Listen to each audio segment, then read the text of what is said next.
We're going to just give everybody a minute or two to continue logging in, and then we'll go ahead and get started.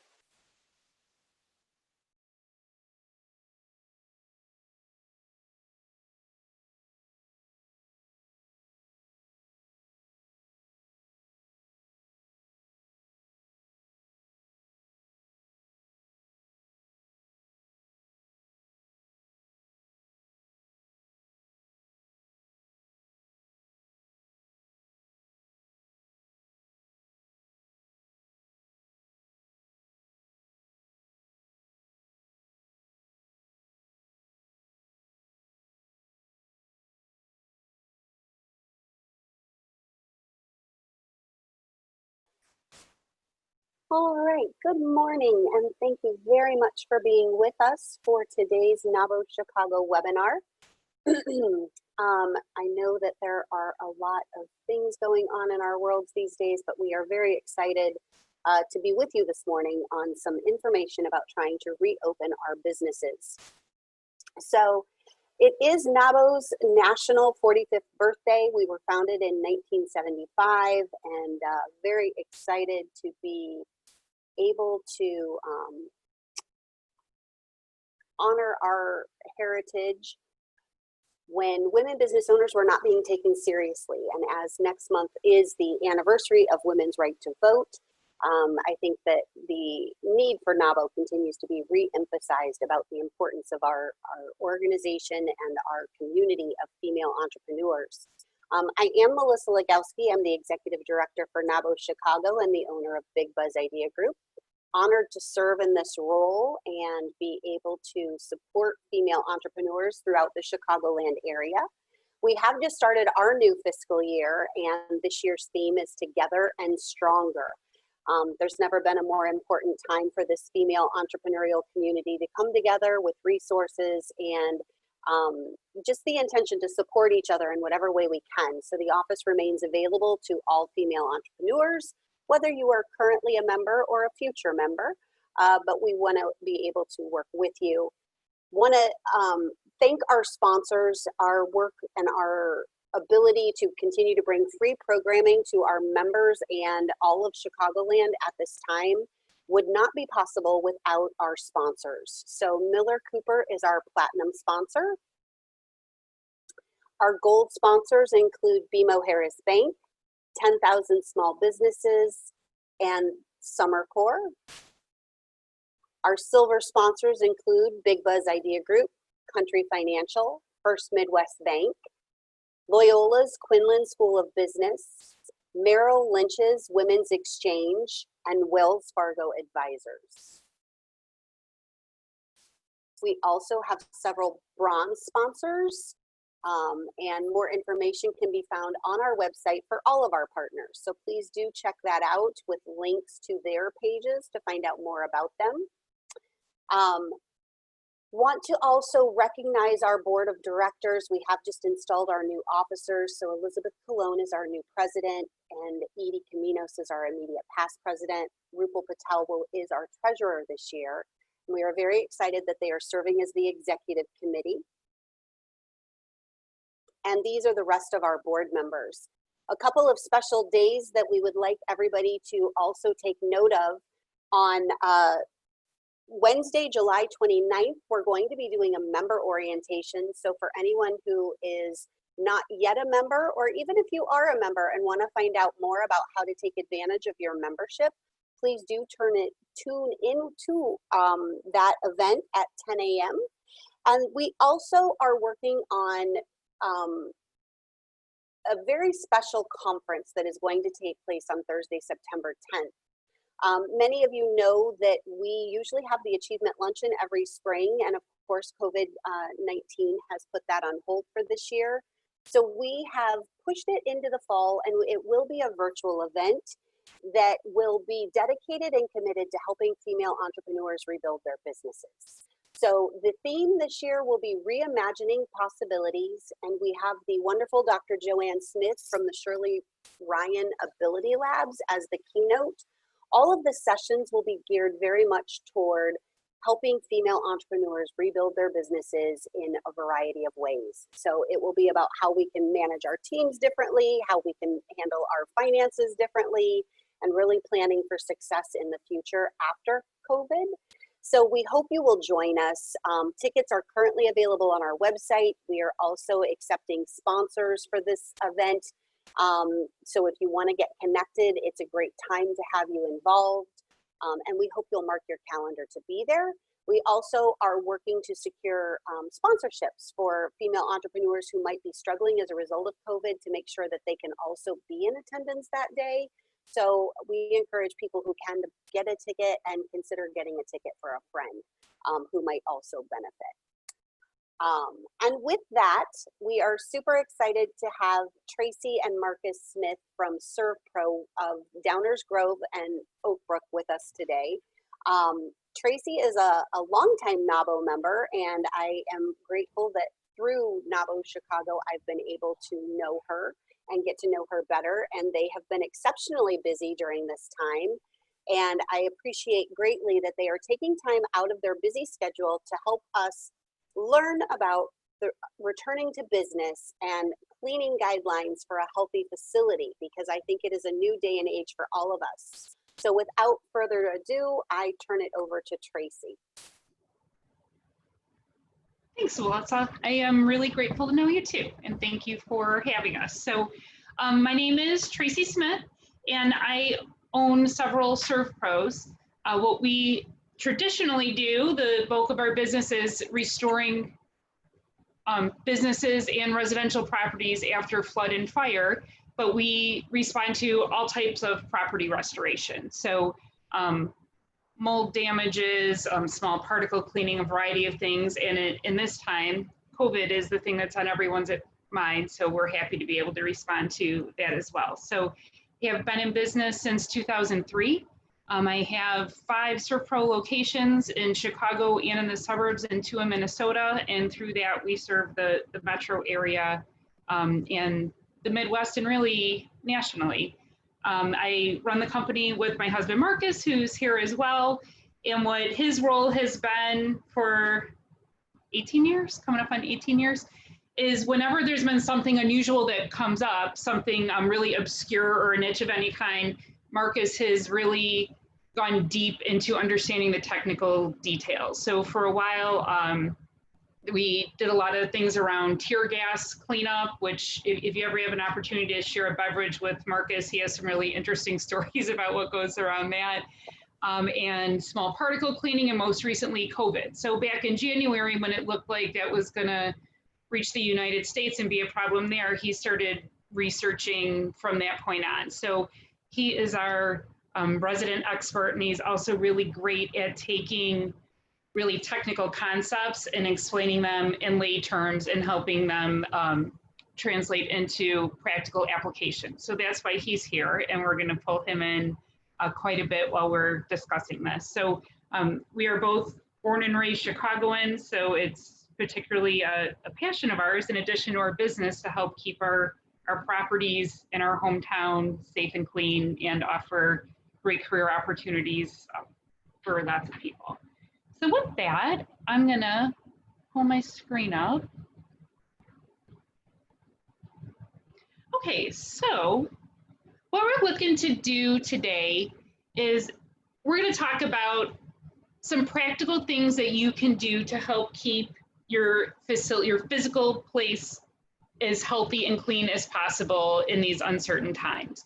So we broke this down into a few different things. So one is to try and make it somewhat quantitative. So if you look at how you would approach any project, so setting some goals, something that's measurable, and once you have your goal in mind, deciding how you want to approach it and what your options are for how you can approach it. And then, you know, it's kind of a plan the work the plan type scenario, executing on your plan, testing it, and then tweaking things as needed. So firstly, there's not a ton of ways to quantify the level of clean that something is, but something that's out there in the marketplace is something that's called an Atp test. There's a couple components to it. There's an actual like machine that will help monitor it, and then the test strips that can be used to take samples of a place. And Marcus, do you want to go into a little bit more detail about this?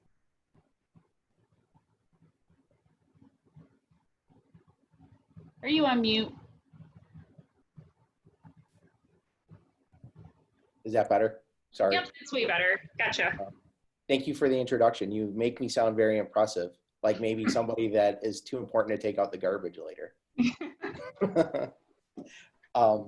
So ATP testing is what we use to quantify whether your cleaning regimen is effective or not, whether it's our cleaning regimen or somebody else's. So basically, you know, everybody has heard the horror stories of, you know, when you go to a hotel, there's housekeepers that clean the glasses with the same rag that they're cleaning the sinks and toilets with.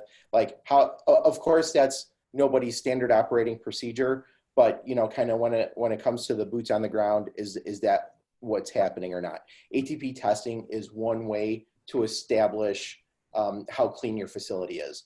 One thing I will say is ATP testing doesn't specifically test for COVID-19, but what it does is it gives you a very general quantifiable measure of if your cleaning regimen is working or not. So the ATP tester itself looks like a kind of an old school cell phone.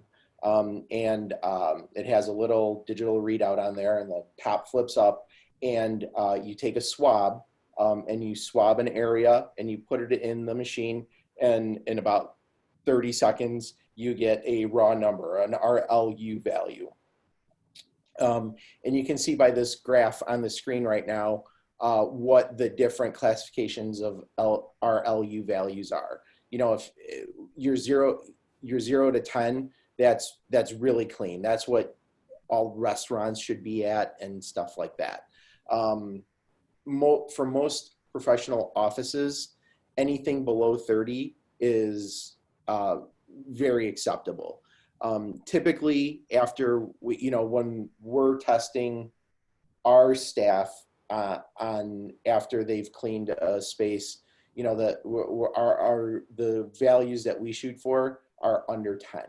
So we just did just yesterday, we did a large law office downtown, and they were very interested in the ATP testing aspect of our process, of our standard operating procedures. And there were several, we benchmark it. So the project manager will go out and take swabs from different areas without our cleaning staff knowing where they're tested. And then the project manager will go back after the cleaning is done and swab those same areas, so we can kind of do a pre and a post evaluation on that. And every single test that we took yesterday, the space was about 64,000 square feet. And I think we took 5 tests. All 5 of them were over 200. And when we were done, they were all under 10. So that tells us that our staff was doing the right thing. They were adhering to the protocols. They were adhering to, our different methods of cleaning things. So that's how we know that we are delivering the product that we promise. Now that, that's not to say that you don't need us to do ATP testing. We will do that for you, but, say you have a hotel or a theater. I've been working with a theater group through the Lincoln Park Chamber quite a bit, and we've actually helped them kind of understand how ATP testing can enable them to possibly have more than one show a night during these challenging times. And then some of the tactical stuff about ATP testing. Right now, the testers are readily available. I get a feeling kind of as we go through here and this thing, continues to evolve, ATP testers are going to be in short supply. Like I said, it doesn't specifically test for COVID-19, but it does give you a sense of if your cleaning regimen is working or not. The ATP tester themselves run somewhere in the $2,000 range. While that's not anything, but that's a sizable amount of money. But compared to the peace of mind that it delivers, it's pretty reasonable. And then the test strips that you have to buy separately are somewhere between $2 and $3 each. And that's really what I know about ATP testing. Okay. How's that, Tracy?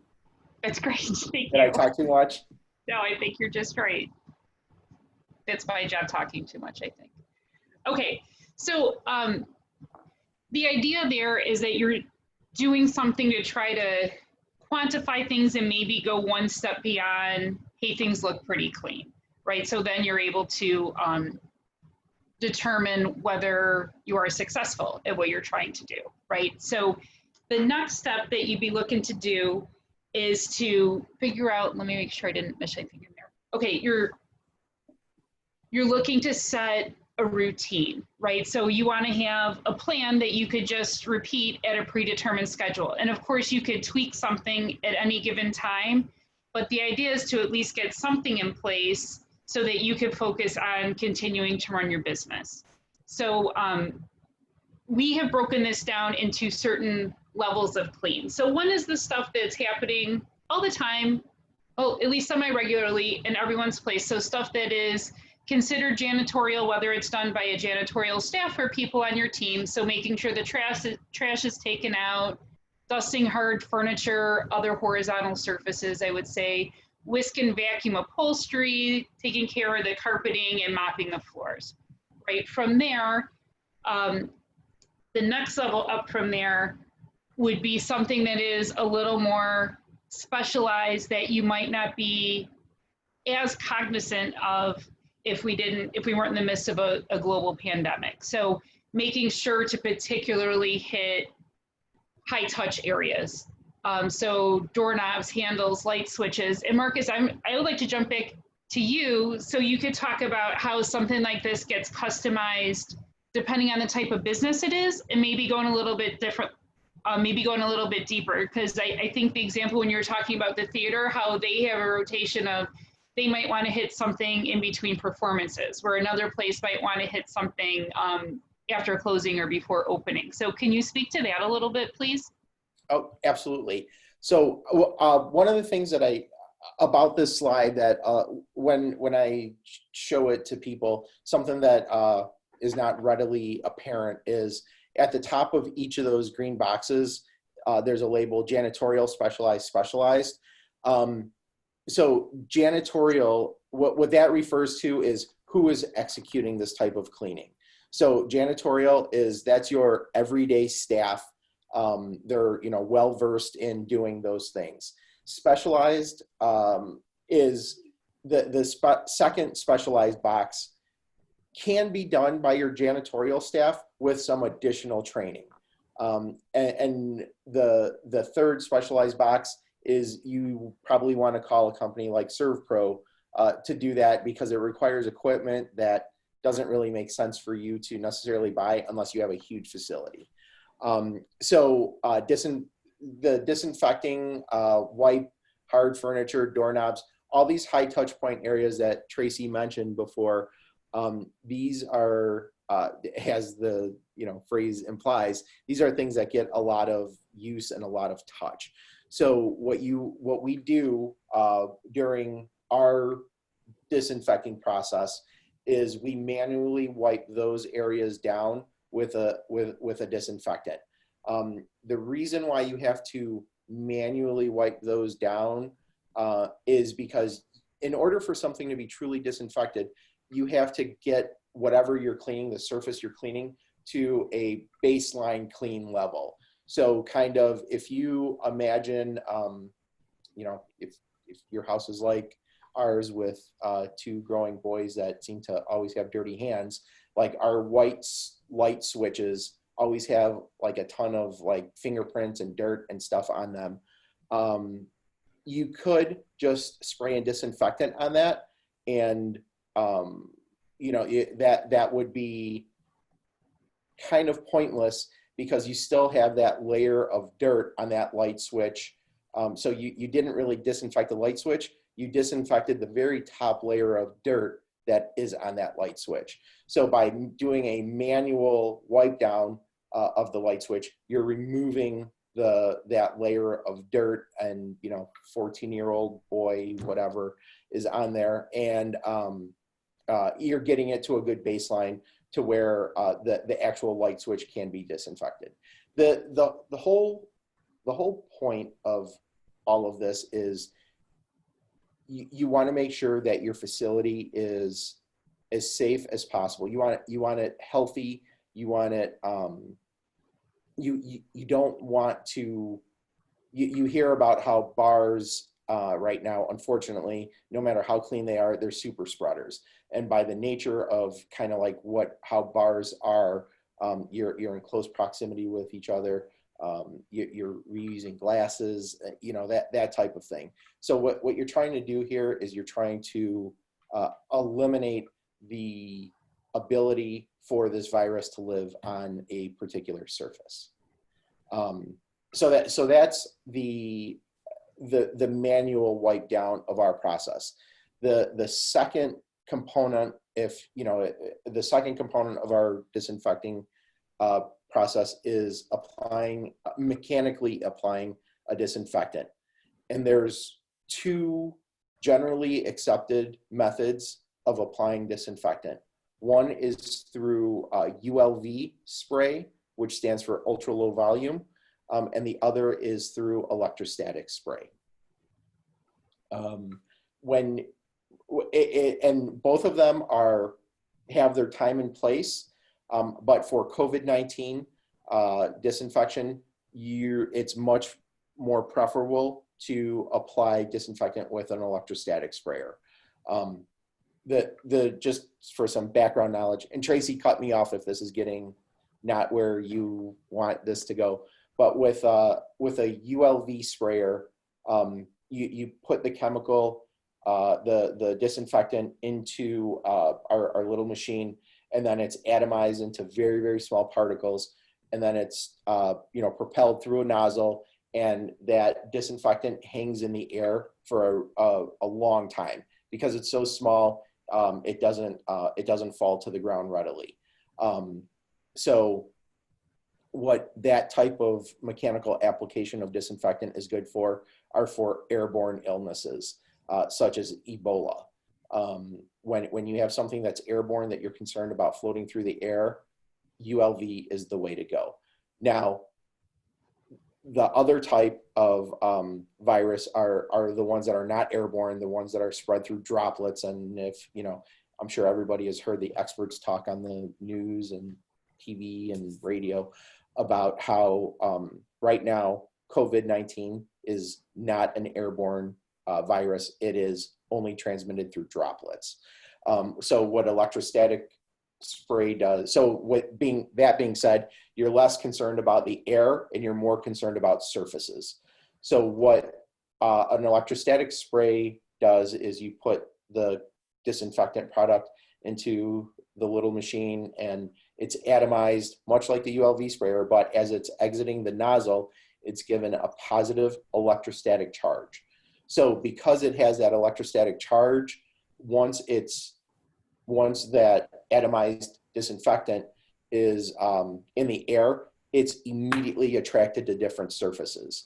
So it does a really good job of getting into the nooks and crannies of things. So if you stop in it, like that light switch that I talked about for a minute, if you stop and you look at a light switch, even though it seems very simple, like as you're just walking by it, if you stop and you look at how many nooks and crannies are on a regular light switch, you'd be kind of amazed. So, and that's a light switch, let alone a desk or a telephone or something like that. So with electrostatic spray, all the disinfectant is pulled into those nooks and crannies, and it does a really good job of disinfecting. So at this point, I want to add in as color commentary that nothing drives Marcus crazy more than when he sees a commercial or a news snippet of someone walking around with an electrostatic sprayer, just randomly spraying it through the air as they go to try and mitigate damage from a virus that is not airborne. So Marcus, can you talk a little bit about, since this is not airborne, what are things that people do not need to be particularly nervous about right now? Basically, thank you for that. Anything above 8 feet is kind of what we say, because you're really only concerned with, not to be graphic or gross, only as far as people can sneeze or cough and spread their droplets. So generally, you don't have to worry about anything on the ceiling. You don't have to worry about ceiling fixtures. You don't have to worry about anything if you have a particularly tall room or showroom. You don't have to worry about anything above the 8 foot mark. So that way you can kind of focus on everything below that. Now, again, if this was airborne, we'd be a lot more concerned with those other areas. But because it's only spread through droplets, droplets don't easily travel above that 8 foot mark. Okay, I did want Marcus to go into that much detail on the electrostatic sprayer, because I think a lot of people come in and say, well, I have this is my competitive advantage, this is why you should use me to come in. I think it's good as a consumer just to be educated on what these different things mean or don't mean to help you make an informed decision when you are bringing in a company for help. So that's why we got. I have a question for you guys as you're talking about this, right? And maybe this will be the next slide or you'll lead into this, but I'm also kind of curious about frequency. I know, Marcus, you said that the electrostatic spray, lasts for a long time. How long is long? Okay, thank you for that question, Melissa. Unfortunately, the bad news is there's nothing we can do to your facility to prevent COVID-19 from taking hold on one of your surfaces. It's a strictly reactive type of cleaning. There's nothing that I can coat a desktop or a light switch in that will prevent COVID-19 from taking a hold there. So I think what you're saying, Mark, just to be clear, is so Melissa, the cleaning and coming in with the spray, it gets the place clean at that point in time.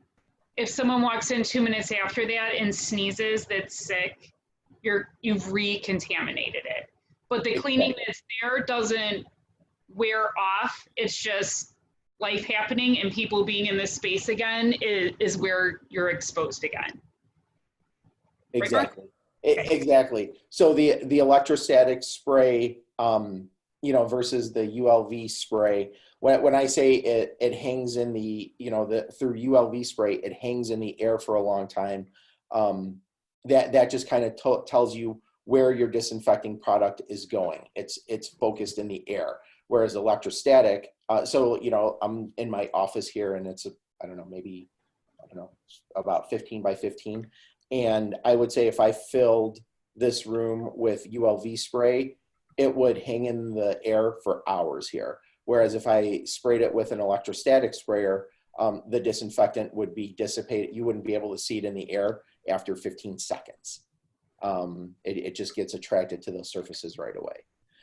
One of the things that I usually bring up is as part of being an informed consumer, not only is the method of how the disinfectant is being applied mechanically, but it's also important to know what disinfectant is being used. There's a lot of misinformation out there in general, and a lot of people don't understand.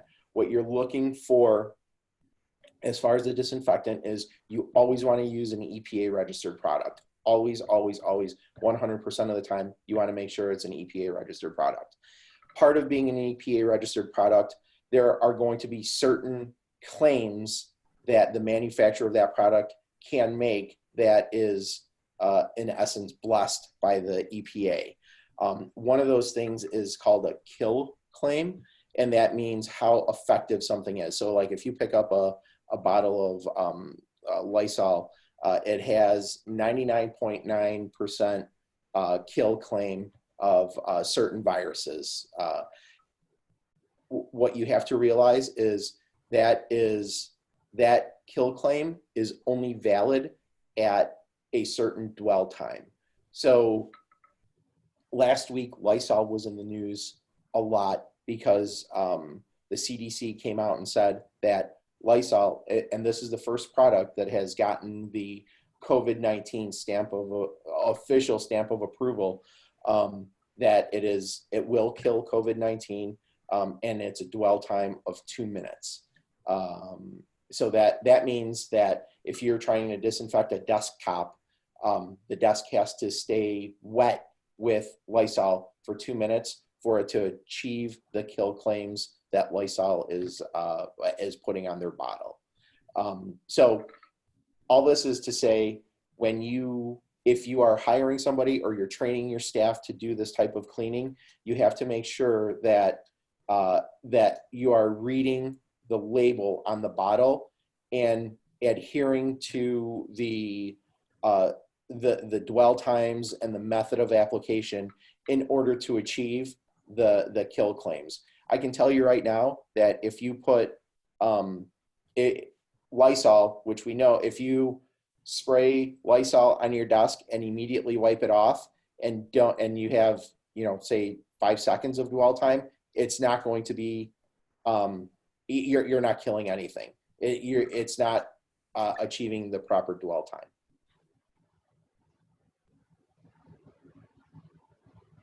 Any other questions? Okay, then I'm going to move on. We have one more slide. Okay, so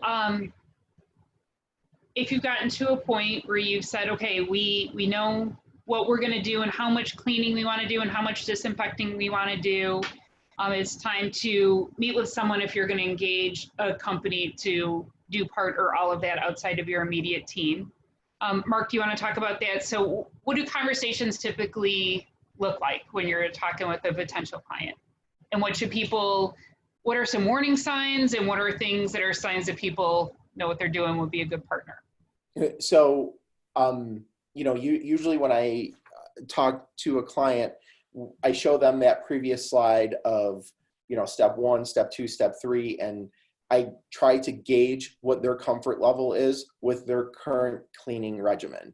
Let's use this law office that I was talking about earlier. They have a very professional, good reputation, janitorial company come in and clean 3 times a week. And that's their entire office, and they execute all those steps in there. And I think that's wonderful. They are going to start to incorporate that second box of the manual wipe down.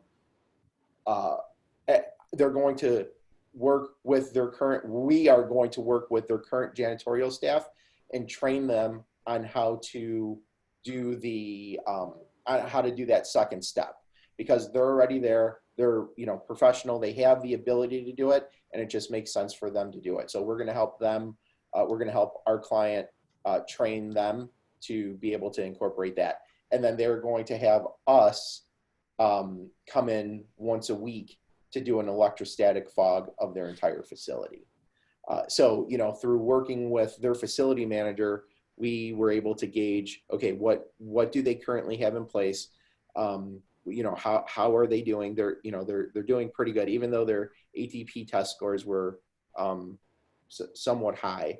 That they had a good staff. And then talking to them more, we figured that step 2 was definitely within their capability, but step 3, they just didn't have that equipment, the electrostatic sprayer. So that's where we're going to step in. To speak on this first bullet point, step 1, 2, 3 are all, for this particular law office, we're only getting involved with step 3. schedule. We're going to do that once a week. We kind of determined that, you know, with their 3-time-a-week regimen of other stuff, that would be that would be acceptable. And then we're going to they're going to use the ATP results to make their employees feel better about the space. So that's not something that the ATP results are not something that is only going to be in a logbook somewhere. They are actually going to publish the ATP results every week, so that you know, in a mass email to their staff, to let them know that, hey, you know, this is what our facility tested at last week, and it generally makes people feel good about the space. Thank you. Okay, so to hit another way in which you can take action to help keep your space safe and clean is environmental controls. So this is something that you would take care of within your organization. So passive environmental controls would include things like controlling the flow of traffic around your facility. So if you've been to any grocery store in town, you've seen that they've made a lot of the aisles one way. So there's a couple things that they're trying to accomplish there. One is to try and limit the amount of people clustered in one space, but equally as important is to keep people from walking towards each other in a face-to-face interaction. So if you think about it, it's kind of logical. You know, folks are walking towards each other and someone coughs or sneezes or talks too loud and is projecting out. If they're face-to-face, that's a lot more of an exposure point than if it was someone's face to someone's back, right? So part of that is actually having those markings in place, but another part of it is, I know it, the jewel stores in the neighborhood, they have it on a somewhat regular loop where they'll say, look down, we have one-way aisles, and if you're like me and you're trying to get in and out of there as fast as you can and making sure you grab the right kind of peanut butter, you know, you need that reminder to look down once in a while.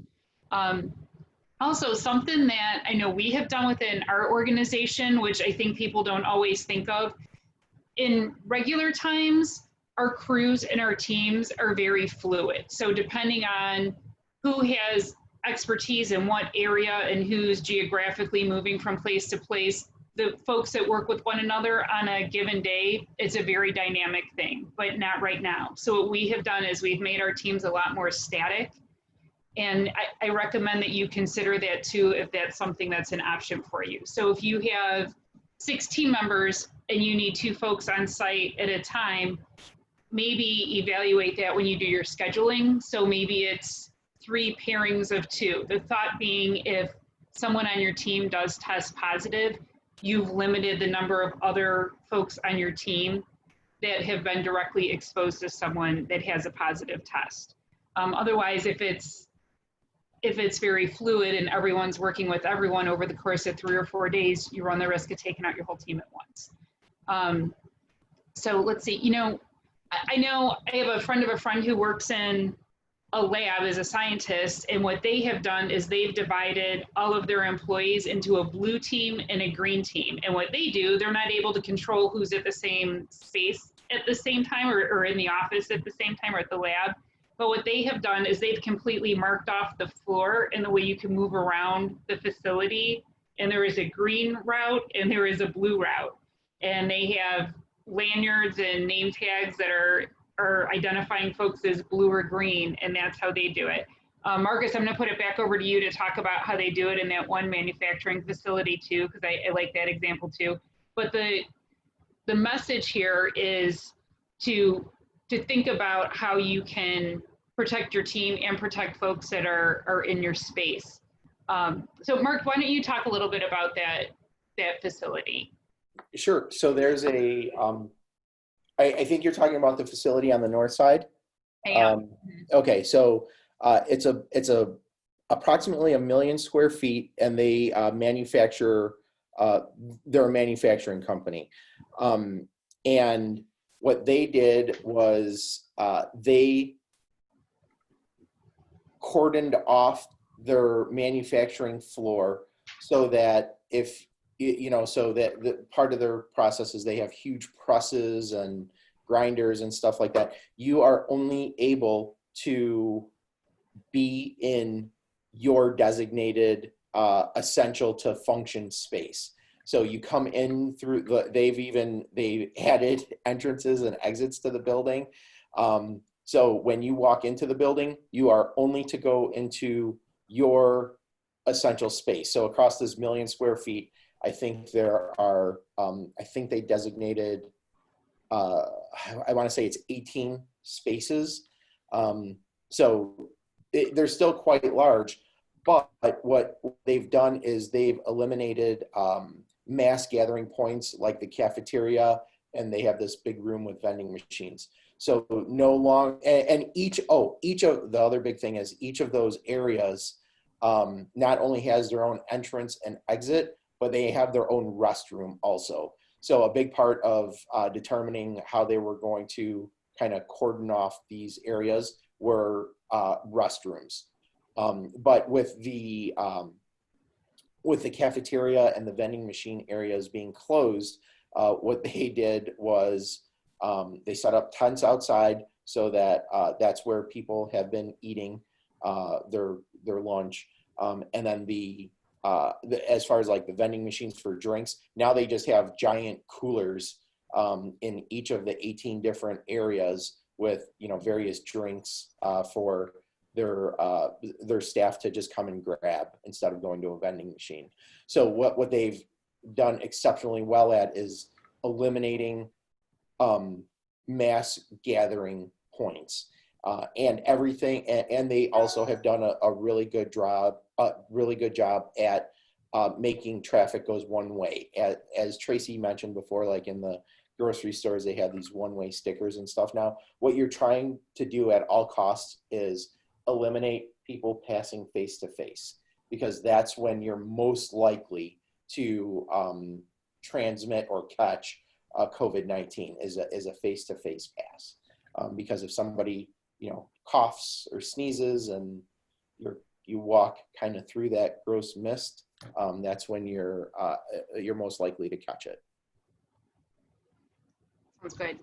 Okay, and the complement to the passive environmental controls is active environmental controls. So this is largely, if you think of more physical stuff. So the plexiglass that we're seeing all over the place, to trying to separate space from customers from one another, or a team member of yours versus a customer. Having signage up requiring masks, wearing face masks, stocked and clean sanitization stations. So all those things are active environmental controls.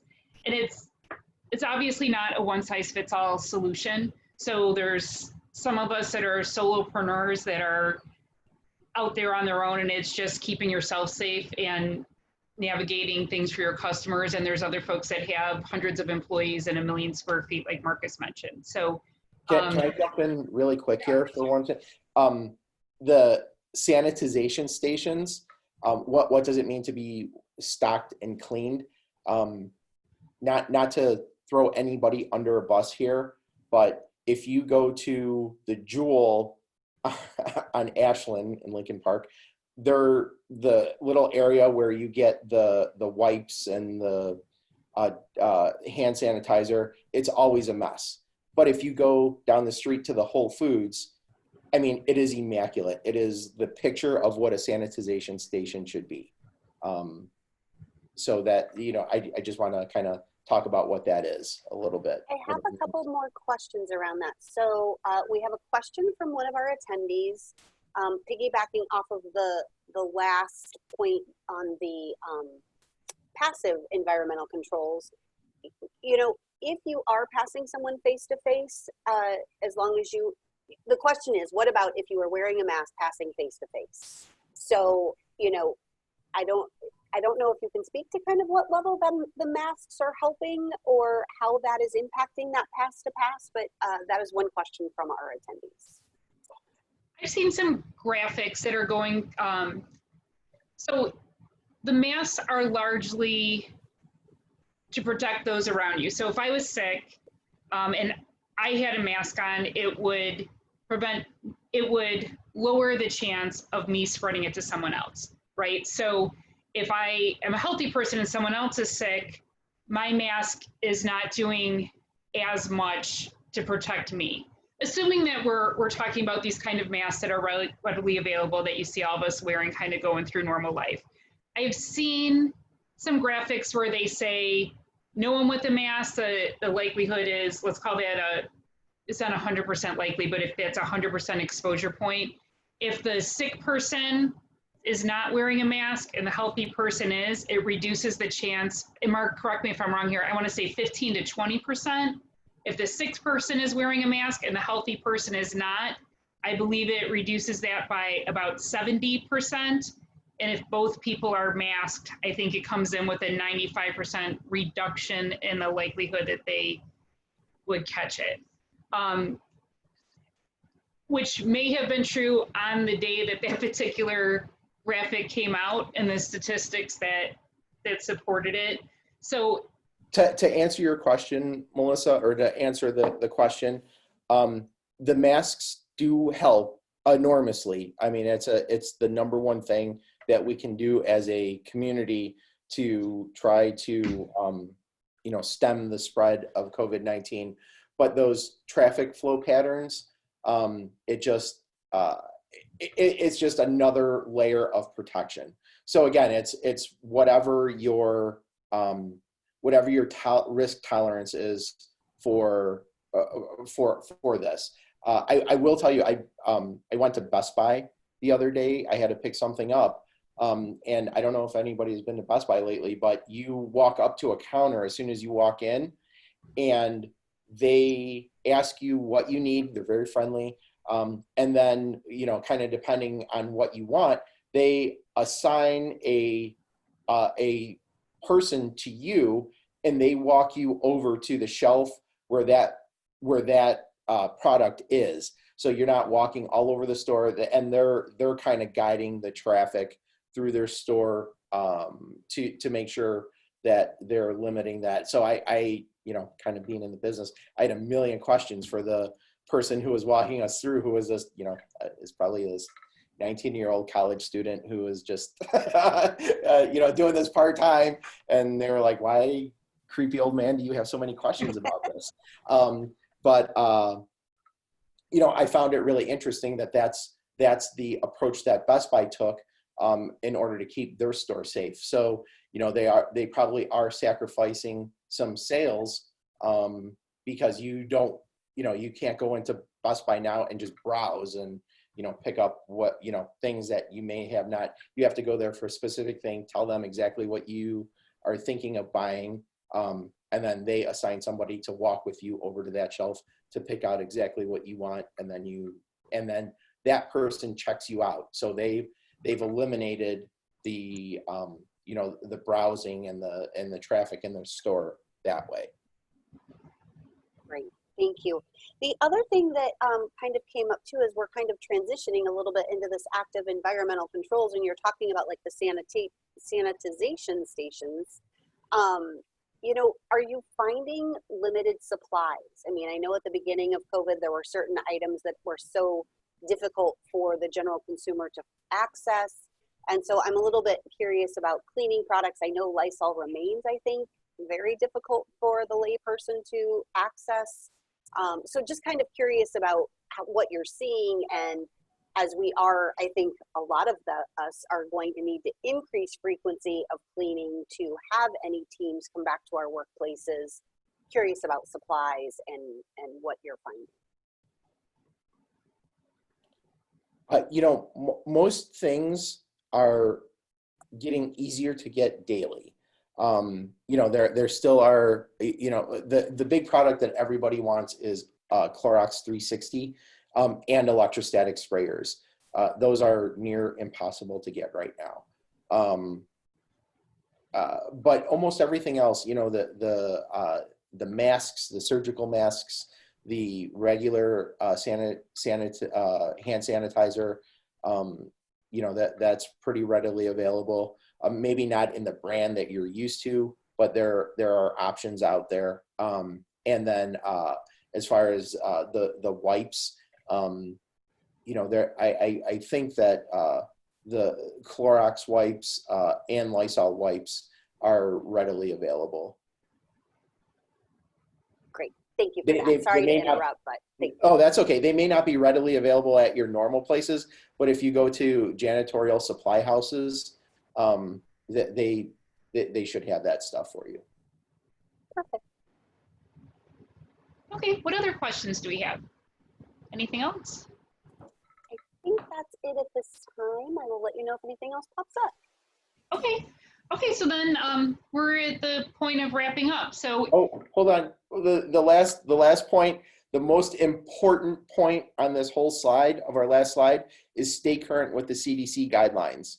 That's the biggest thing that you can do to kind of keep your facility safe, because the information on the CDC guidelines changes almost daily, and you know there's new information being posted there all the time. The city of Chicago actually has a really great website for conveying messages for merchants and business owners to talk about how to keep their facility safe. Sorry to jump in, but that's a very important thing. The CDC guidelines it's ever evolving here, and you want to make sure that you know what the rules of the game are in order to play the game.